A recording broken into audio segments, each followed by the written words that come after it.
Chapter 30. The Bigelow Family.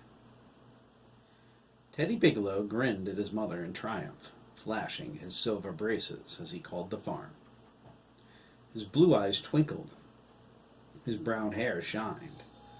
He didn't look like a boy who worked on a farm. He looked like someone destined to be a doctor or a lawyer, a professional man. That's what Anna wanted for her son. She intended to mold him to fit that future, whether he liked it or not. Is that so much to ask? Anna thought, glaring back at him. She looked away, pushing her shoulder-length blonde hair back.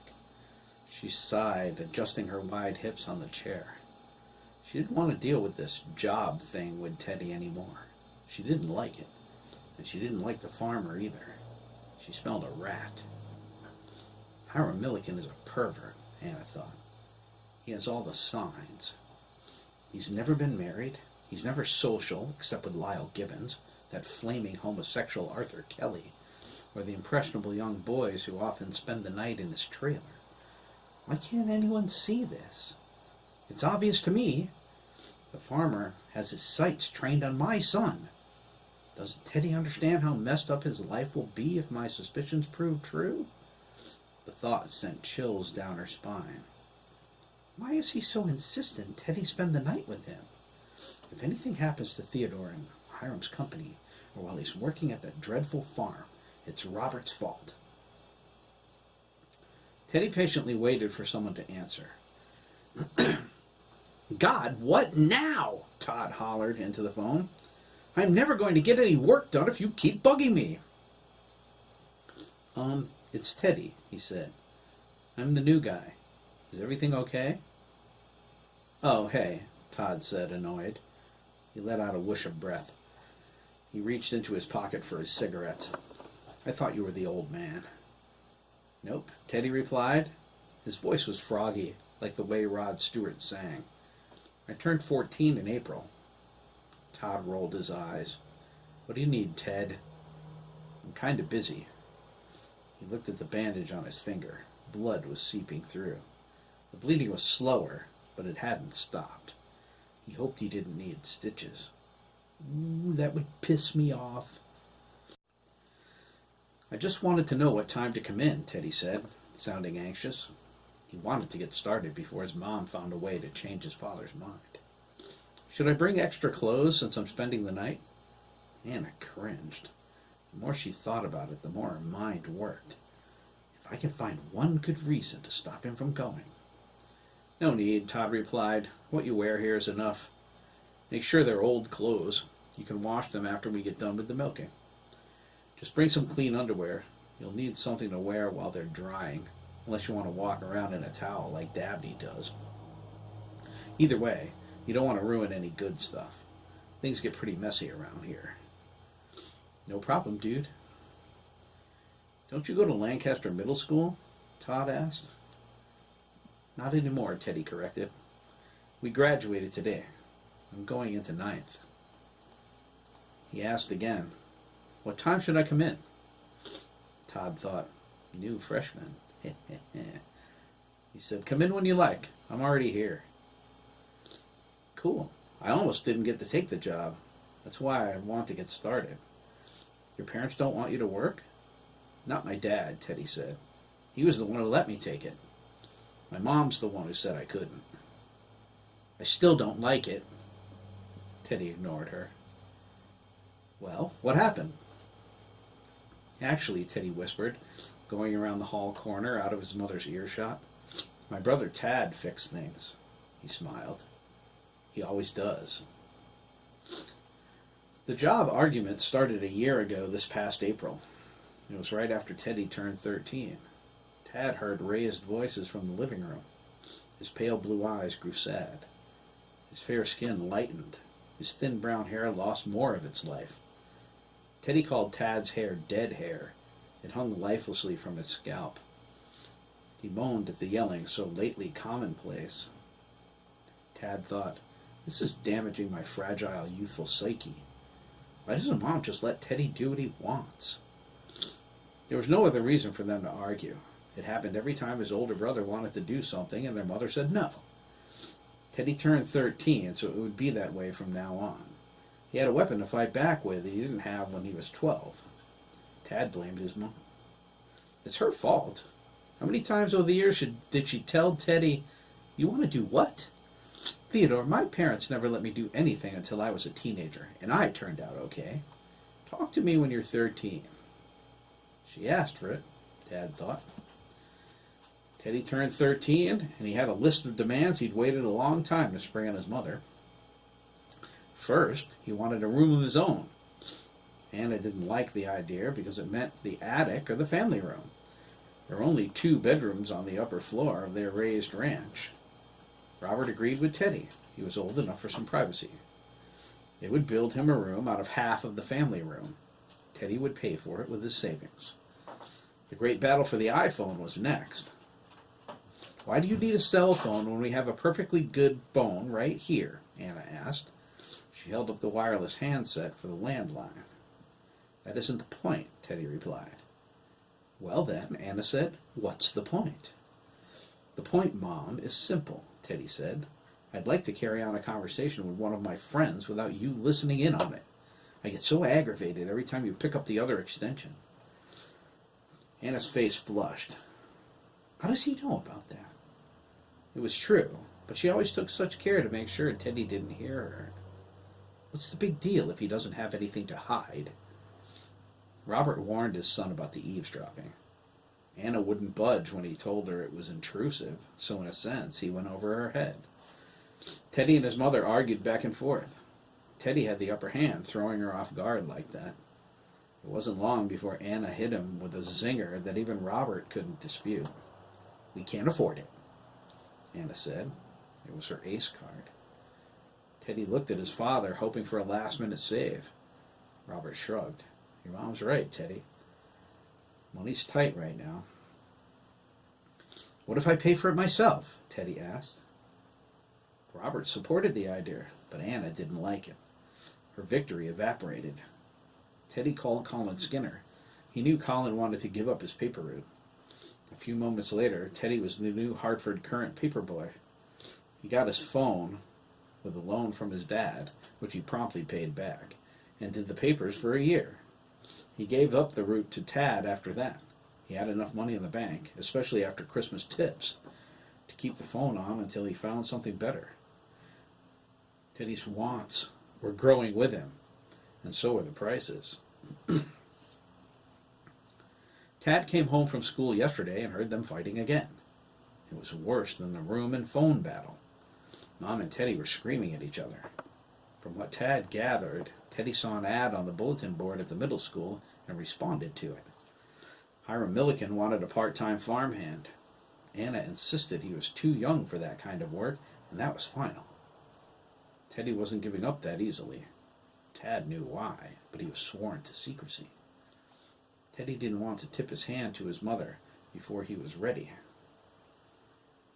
He thought it was best to have all of his ammunition loaded before he took on Anna, the Queen of Zingerville. Teddy's plans for the future required cash. He was 14. He would be old enough to drive in 2 years.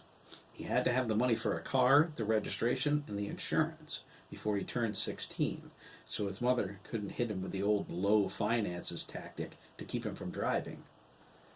Tad thought Teddy would make a great general. He has a strategy for everything. Tad slipped into his room and went to the window. He leaned on the sill, watching his father glide around the backyard on his John Deere, mowing the grass. It was weird Teddy got into this discussion while his dad was outside. He usually waited until Robert was in the room, since Dad was the softy. He gave in as soon as Teddy started to pout or cry. Mom didn't argue once Dad put his foot down. No one with any brains did, Tad thought. Dad may be soft toward us, but cross his path and watch out. Tad heard the phone ring. He picked up the receiver in the hall. At the same time, Teddy got the one in the kitchen. He said nothing. He listened to the conversation his brother had with the farmer. Hiram sounded like a nice guy. He encouraged Teddy to take the job. He promised him it would be a lot of fun. Teddy explained he didn't have an answer yet, but promised to call soon. He hung up and went back to arguing with his mother. Tad slipped past the combatants to the back door. He stepped onto the deck and made his way down the stairs to the freshly cut grass. It felt cool under his bare feet. He paused and wriggled his toes in it. He took a deep breath and walked over to his father. Teddy needs help. At the rate the two of them are fighting, Teddy's going to say the wrong thing, and Dad will close the conversation indefinitely. He believes a discussion that sinks to disrespect has an unworthy subject. "What's up, kid?" Robert asked his 10 going on 11-year-old, lowering the mower's idle. Tad shrugged. It was his best sympathetic maneuver. "Nothing, I guess," he pouted. Robert shut the motor off and heard the raised voices. "Are they at it again?" he asked, picking his son up and putting him on his lap. Tad nodded, not looking his father in the eye. "Hey, pal," Robert said, "don't get bent out of shape. Tell me what's going on and I'll handle it." Tad started at the beginning. He told his father how Teddy wanted to work at the farm to save money for his car. Robert thought Tad sounded like a defense attorney. He was undoubtedly lawyer material. Anyone who could sway the opinion of a state trooper had potential. Robert didn't like the idea of Teddy working at the farm, though. It was too early in the morning and too late at night, especially once school started. But he couldn't deny Teddy's reasoning. He was right. If he didn't have money, there was no way he could get a car. Robert wasn't a millionaire. Besides, he had to buy his own when he was a kid. It taught him to respect and value it more than his friends whose parents gave them cars. Robert supposed Teddy got the idea from him. After listening to Tad argue his brother's case, Robert made up his mind to let Teddy take the job. He didn't know Milliken well, but several of his old school friends did, like Mike Dougan. He never said anything bad about the man. Robert tried to maintain an open mind about things, since working as a cop made him cynical. Seeing the world from the bottom most of the time made that easy. It was something he constantly fought. He tried to find at least one good thing about the world each day. He was hard-pressed sometimes. Once again, it's time to rescue my son from the clawing clutches of his overprotective mother, Robert thought. Just as long as Teddy agrees to the conditions. In a maneuver like this, conditions are a must. "Come on, buddy," Robert said, setting Tad on the ground. "Let's go save your brother." The moment Robert opened the back door, his son and wife railed at him at the same time. Robert was 6'4", with a crew cut and steel blue eyes. He held up his hand and waited for silence. Tad walked over and poked Teddy in the back. It was their signal everything was okay. His brother visibly relaxed. Robert told Teddy he could take the job under certain conditions. He was not allowed to work on Sundays, and that was final. Going to church was a priority. His responsibilities as an altar boy took precedence. He needed to maintain his grade point average when school started again, or the job was history. Lastly, unless it was an emergency, he could not work past 10 o'clock on a school night. "You're going to have to do your own laundry, too," Robert continued, as Anna sighed away. He looked at her sympathetically, but ignored her otherwise. "Get undressed on the porch." "Can I sleep over there?" Teddy asked, the one point his mother refused to bend on. "What if I have to work the night and then work in the morning?" "Absolutely," Anna began. "Fine," Robert said, cutting her off. "Don't make a habit of it, you hear?" "Robert!" Anna exclaimed. "We don't even know Milliken. What if he's a pervert?" Robert scratched his head. "Honey, Teddy's not a baby, for God's sake.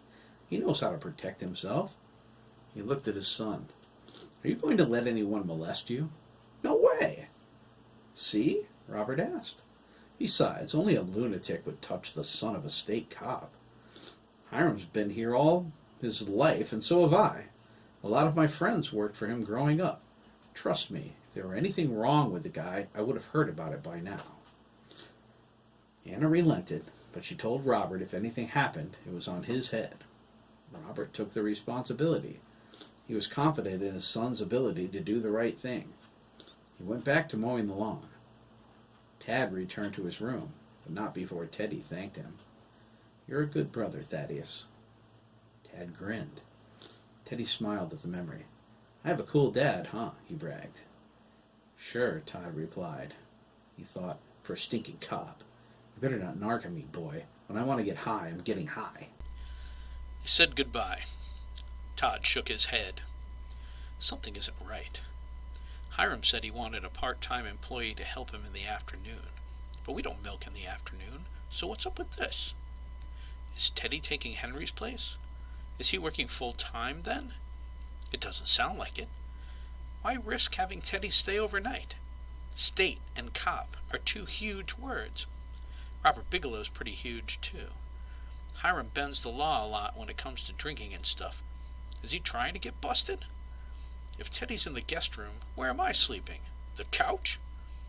OMG, that burns me. Hiram does the same crap to me when Frank sleeps over. Todd kicked open the barn door and headed for the trailer.